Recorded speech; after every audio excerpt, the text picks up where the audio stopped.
Quando nós olhamos um jardim, às vezes nós não temos a mínima ideia que às vezes na pétala de uma flor está a cura para uma enfermidade. Só que essa cura, ela levou milênios de anos, às vezes, para ser descoberta. Por isso que o saber popular é muito importante, porque é sempre esse conhecimento repassado de geração para geração, através dos nossos antepassados, que é o grande atalho para a ciência. Assim, num laboratório de produção de medicamentos, quando os pesquisadores vão propor estudar uma planta para que ela se transforme em medicamento, sempre primeiro se vai até o conhecimento popular. E lá se vê como que ele foi utilizado pelos indígenas da região, pelos nossos antepassados, pelas nossas avós. Só a partir daí que realmente se começa o estudo daquela planta, daquela erva medicinal. Então, o empirismo, que é essa experimentação que vem sendo feito ao longo dos anos, isso em todas as culturas, né? Existem culturas egípcias, maias, romanas, que elas trazem um manancial de cura através desse uso, né? O uso feito de uma forma experimental.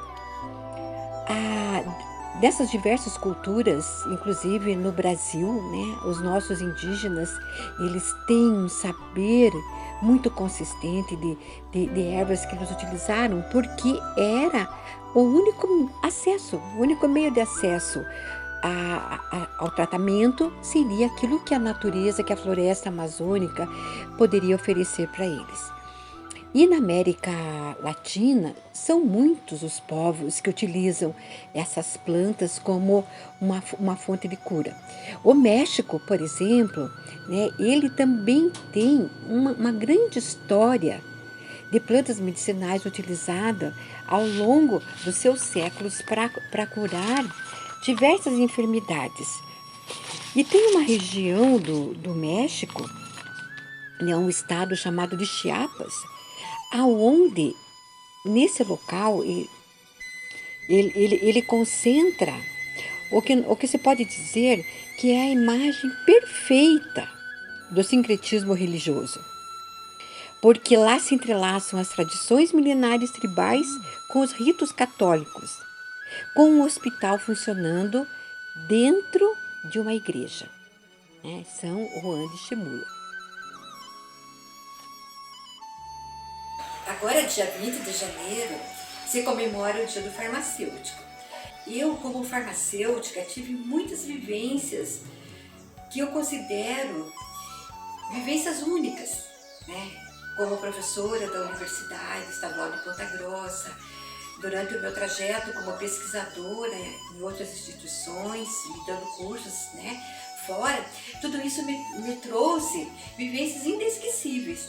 E como agora, dia 20, é o Dia do Farmacêutico, eu assim achei que poderia homenagear todos os meus colegas farmacêuticos com uma vivência que eu tive em 2005, quando eu fui convidada para fazer parte do Congresso Internacional de Plantas Medicinais no México.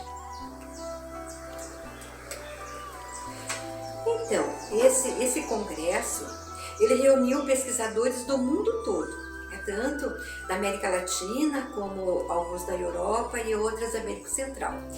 E lá nesse congresso nós pudemos então conhecer as pesquisas com plantas medicinais que estavam sendo executadas em todo o mundo. E nós aqui do Brasil fomos representar as nossas instituições com 3 pesquisadores. E lá nesse local chamado de Villahermosa, no estado de Tabasco, foi que aconteceu esse simpósio. Logo em seguida, a organização do evento nos proporcionou, assim como um brinde, né, da nossa participação nesse congresso, uma viagem até as ruínas maias, lá na Península do Yucatán, E em seguida nós fomos conhecer um hospital de fitoterapia no estado de Chiapas. E nesse estado de Chiapas existe uma igreja de colonização espanhola que abriga esse hospital de fitoterapia. Então o Alex Petrobelli foi quem fez as ilustrações, né, para essa publicação que saiu, que eu chamei de Diálogo da Selva. Por quê? Porque lá nesse hospital de fitoterapia, num lugar chamado São Juan de Chamula, se concentra diversas etnias ali desse estado. Então, no mesmo local, nós conhecemos mais de 20 etnias, diversos dialetos, e esse hospital ele fica a quase 3.000 metros de altitude. Um lugar lindíssimo, numa selva completamente virgem ainda. Enquanto nós fazíamos esse trajeto em forma de um espiral até chegarmos a esse lugar foi como se a gente tocasse as nuvens. E quando chegamos lá, na frente da igreja, onde funciona esse hospital de fitoterapia, eram cedidos para a gente algumas velas dentro dos potinhos, que eram velas onde tinha óleos essenciais de plantas medicinais da região. Interessante, né, lembrar nesse momento aí que nós não pudemos tirar nenhuma foto, né, porque lá os nativos dessa região, eles não entendem o que é a imagem deles num papel. Então, quando eles veem uma fotografia, eles acham que existe um feitiço dentro da máquina que roubou a alma deles e transformou em imagem da fotografia. Então nós não pudemos tirar nenhuma foto, porque quando eles veem uma foto com a imagem deles, eles vão lá, roubam a máquina do turista e quebram a máquina do turista para recuperar a alma deles. Bom, então nesse local eu tive talvez a maior vivência dentro da minha área de plantas medicinais, porque a gente entrava nessa igreja, que era o hospital de fitoterapia, né? A gente não via o chão, era todinho ervas medicinais picadas, era um tapete de ervas medicinais. Então as pessoas entravam ali dentro, as pessoas que estavam enfermas, entravam, sentavam no chão daquelas ervas medicinais e colocavam do ladinho ali a sua cambuquinha com a vela, queimando óleos essenciais que davam um aroma maravilhoso, um ambiente muito singular, porque não existia nenhum móvel dentro dessa igreja. Os únicos móveis que tinham eram nas duas laterais da igreja, que eles colocaram imagens do tamanho de uma pessoa. Então, de um lado, tinha as imagens da Igreja Católica, porque lá por ser colonização espanhola tem o catolicismo, né? Então, Maria, José, enfim, todos os santos da Igreja Católica. E no outro lado, da outra parede, as divindades maias. Então, essas divindades maias também, né, faziam parte da única decoração que tinha ali. E o interessante, e que eu achei assim uma coisa fantástica, nós estávamos no mês de setembro. E mês de setembro é o mês da emancipação do México. E as cores da bandeira do México é vermelho, branco e verde.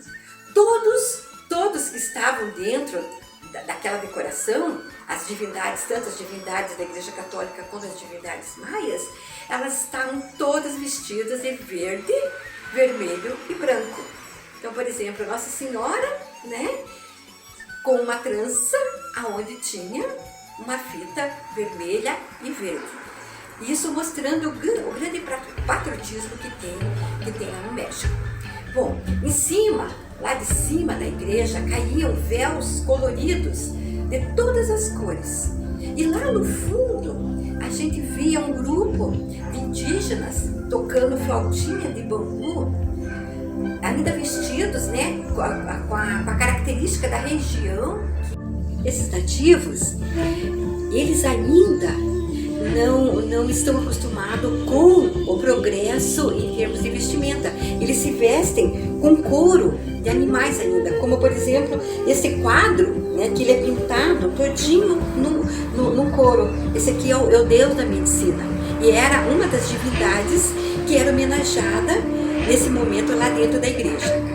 Aquele grupo de nativos com aquelas flautinhas de bambu, a música era tão suave, tocava tanto o coração da gente que parecia um mantra homenageando essas divindades. Bom, aí começava o grande palco da cura dentro daquela igreja.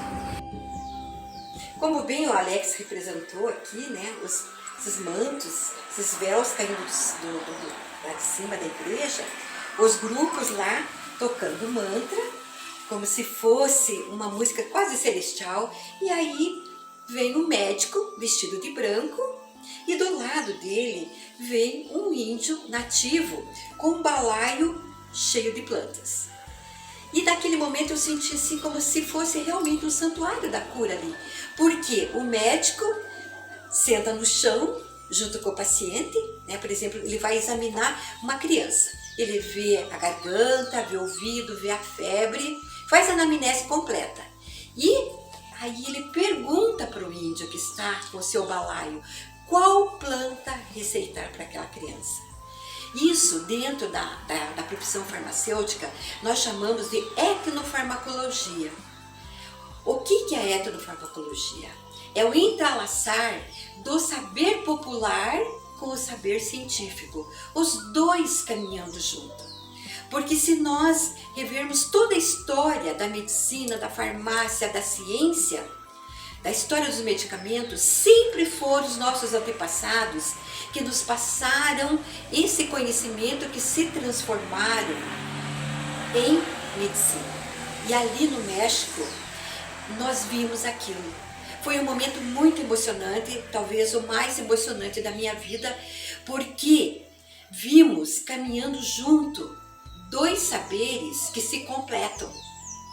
Porque a medicina não existiria hoje, os medicamentos não existiriam hoje se não houvesse todo esse empirismo, toda essa parte experimental dos indígenas, ou dos nossos avós, ou dos nossos antepassados.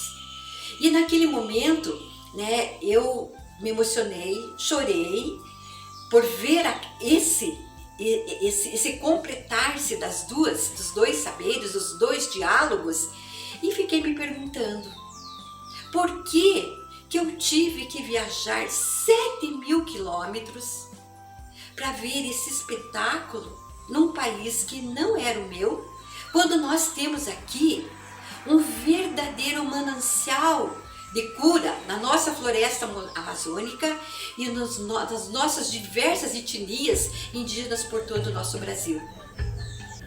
Então, nesse dia do farmacêutico, onde eu tive essa experiência tão linda, né, conhecendo bastante da cultura maia, né, que foi realmente impressionante e maravilhosa estar naquelas escadarias, né, onde toda essa cultura escreveu sua história. Para homenagear os nossos farmacêuticos, dividindo essa vivência, eu gostaria de terminar desde essa entrevista lendo uma poesia sobre o farmacêutico. Aproveito para também decidir homenagear o nosso grande mestre, que eu tive a felicidade de escrever um livro sobre ele, Horácio Dropa, o médico dos pobres, um grande professor da UEPG, Oração do Farmacêutico, de Álvaro de Albuquerque. Bendito sejas tu, que em horas mortas, para servir um lar que a dor invade, vais abrir a tua porta com bondade, quando o sono fechou todas as portas. Bendito sejas tu, que mal suportas dos venenos a cruel letalidade e os transforma pelo bem da humanidade nos bálsamos que arranca das retortas. Quando o mundo chegar às novas eras, quando os homens deixarem de serem feras e se unirem pela força dos ideais. Erguer-se-ão monumentos de granito, em cujos pedestais se tem escrito farmacêutico, só para que mais? E eu me sinto muito abençoada de ter escolhido essa profissão. Feliz Dia do Farmacêutico!